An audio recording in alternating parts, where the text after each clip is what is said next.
उत्तराखंड जंगल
स्वामी जी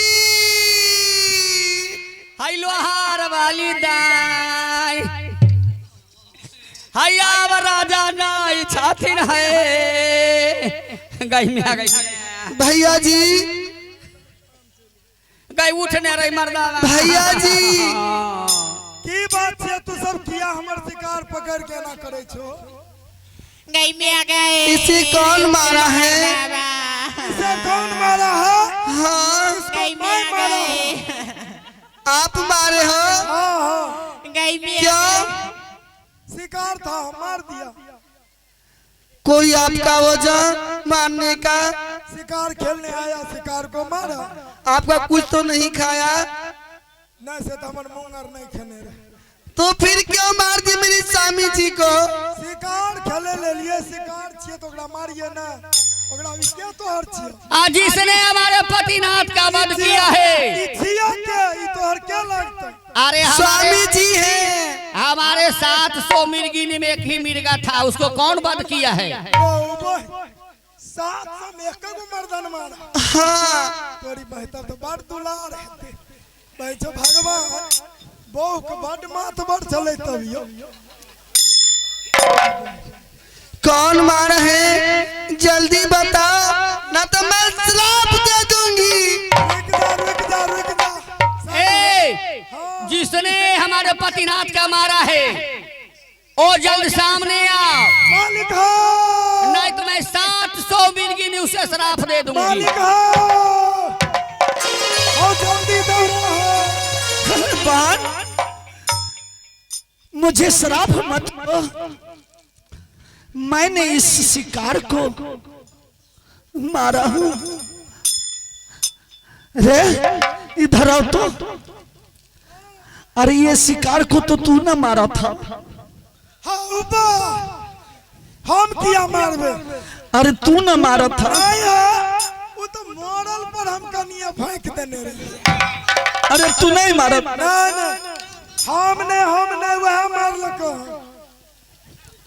पूछ लो सबसे, वह मार लको। हम तो मॉडल पर कनी फेंक दिए। बहन तुम कौन हो और किस कारण से तूने इस शिकार को पकड़ के और तुम्हें श्राप देने की जोग में आ गई हो बहन? आबे किया तो रखैया काला लाला खेता थारी खाना माना खैला का किया खैला का औया ना ना ये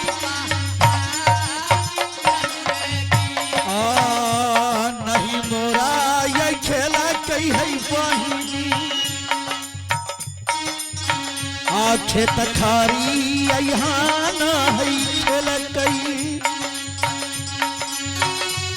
नहीं खेल कई है हमारो यही पत्थर है की।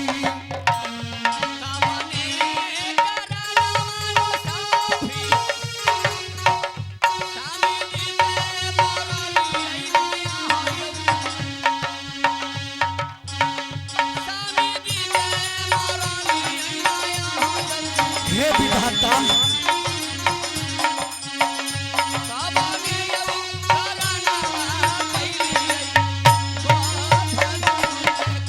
हे बहिनी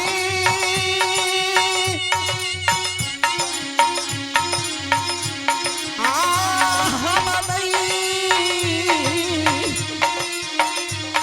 जानलिया है बहिनिया सब,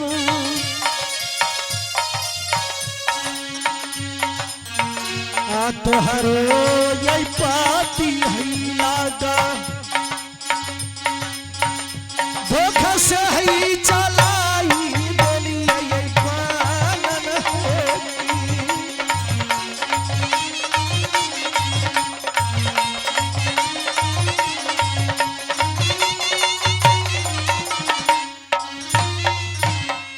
आबे साता गो यही मीरा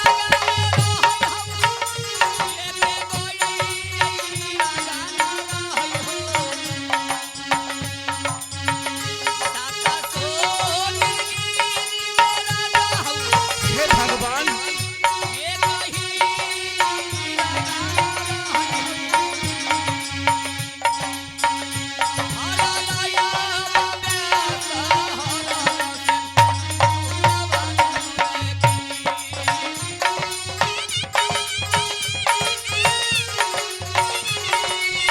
हे माँ दुर्गा, मैं क्या कर चुका?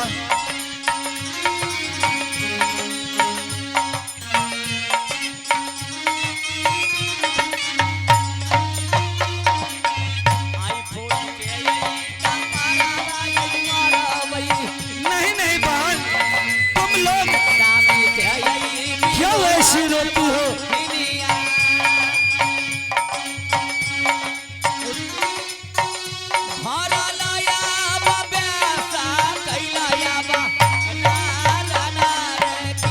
भला जाबा ये गलती है बहिनी, आया जो दीना ये हमारो से मिरगिनी, भला जाबा ये गलती हो ये जंजाल में है की।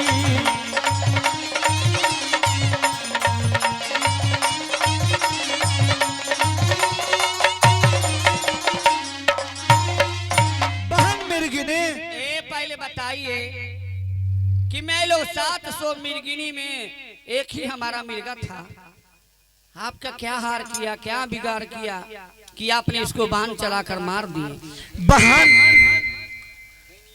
ये बेचारे मुझे कुछ नहीं बिगाड़ा।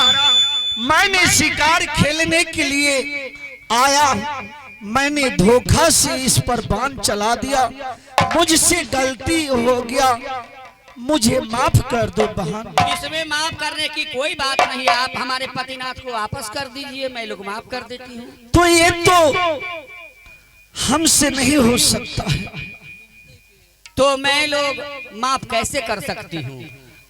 तो बहन मैं यहाँ पर क्या कर सकता हूँ? तो बताओ, मैं 700 मिर्गिनी कैसे रह सकती हूँ? ऐसी की याद है हो? बहन अब तू इस भारी भोर जंगल की रहने वाली तू ही लोग है। मैं तो इस जंगल में आया हूँ शिकार खेलने के लिए, मुझे तो इस जंगल का कोई आवागमन के बारे में मुझे कुछ नहीं मालूम है। तो फिर हमारे लोग की ये 700 मिर्गिनी कैसे रह सकती है? ये तो मैं नहीं जान सकता हूँ। नहीं जान सकते हैं? नहीं, लेकिन बाण चलाना जानते हैं। तो मैं तो शिकार समझ करके मास्टर साहब बाण चला दी, तो मुझसे तो गलती हो गया, मुझे गलती का माफ कर दो। तो नहीं, बात एक ही शर्त है कि आप हमारा मिर्गा जिंदा कीजिए, नहीं तो 700 मिर्गिनी से शादी कीजिए। नहीं बहन, आए 12 है यही